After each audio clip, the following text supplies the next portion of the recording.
Okay, hi. My name is Sophia Sketeris, and this is my persuasive policy speech on political neutrality. So, I'd like to start by telling the story that my parents have always been very involved in the political atmosphere locally and at the state level and at the federal level.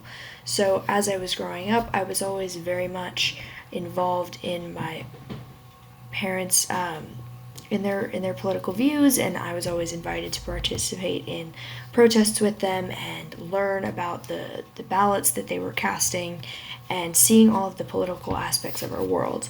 So when I got to an age in my education when it seemed appropriate to start talking about those subjects with my peers, I would bring it up to them and I would ask them, like, oh, what do you think about this policy? What do you think about this situation we're dealing with? And I realized that a lot of people my age never actually were introduced to the importance of politics and kind of decided to take on this perspective of, oh, I'll just remain politically neutral, or politics is too controversial, so I will keep my opinions private and I won't actually participate in the political atmosphere, but also the political discussion about things going on in our world. So, an interesting debate that we often see in our modern political atmosphere is whether choosing not to vote in a presidential, congressional, or state, or even local elections is a valid form of expressing neutrality, or if it is simply non participation.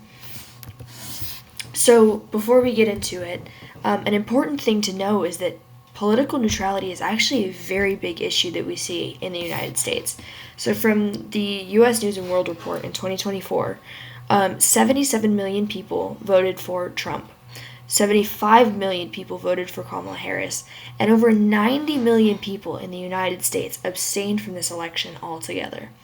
Now, this number is a lot bigger than you would probably expect, and the reason for that is because if somebody, for example, chooses not to vote in the election in California, that vote really wouldn't matter very much because California is very blue, right? So the elector the elected candidate would still be chosen even if many people chose to abstain.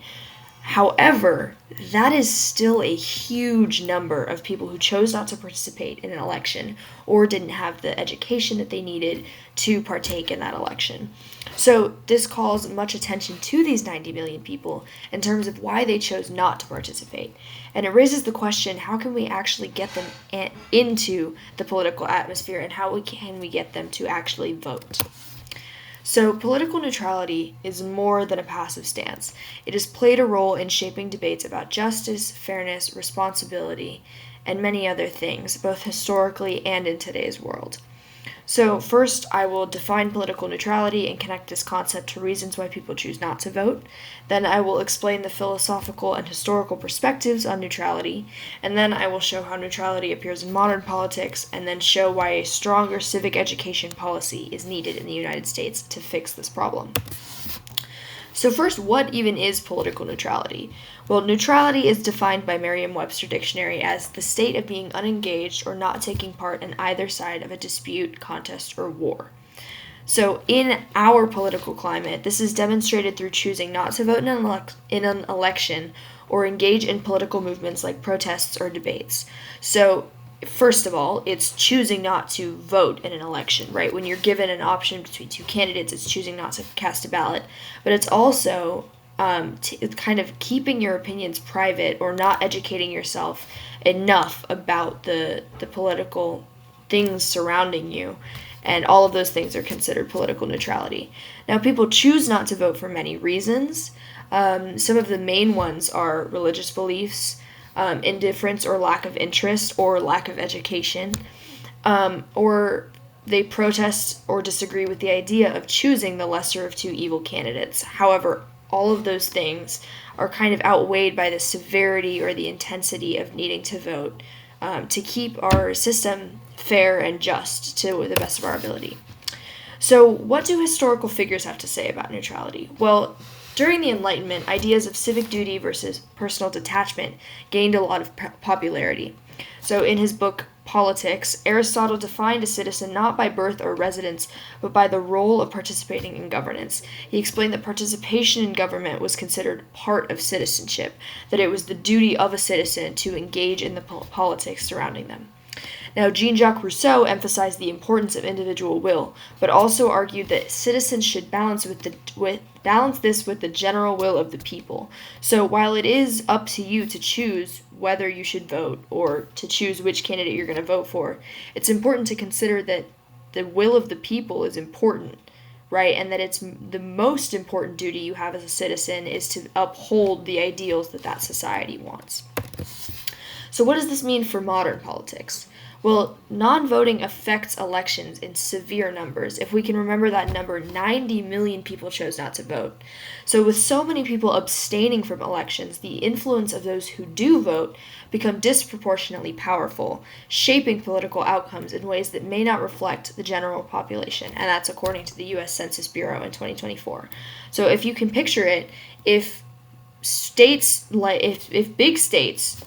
don't vote in the same numbers as small states get more of an influence in elections, right? And it makes it so that certain voices are heard more, or marginalized communities who lack education are heard less on a national and a state level because they're not casting ballots in the same numbers. Scholars and commentators on this argue on whether abstention is a personal choice or a threat to democratic participation as a whole, and that's according to the Pew Research Center and also the U.S. News and World Report. And those are both correct, but also it is mainly a threat to democratic participation if we continue this trend in the direction of non-participation. So why is the answer to this issue national civic education? Why would this need to be a requirement? Well, this policy would require all high schools to teach a comprehensive civic curriculum that covers how elections work, what political neutrality means, the consequences of non-voting, how citizens shape justice and political life, and it would also include a voter readiness segment for seniors, helping students register to vote and understand ballot procedures before they turn 18. So it would give them context of all the things that they can do to shape the political atmosphere in the ways that they want it to look like.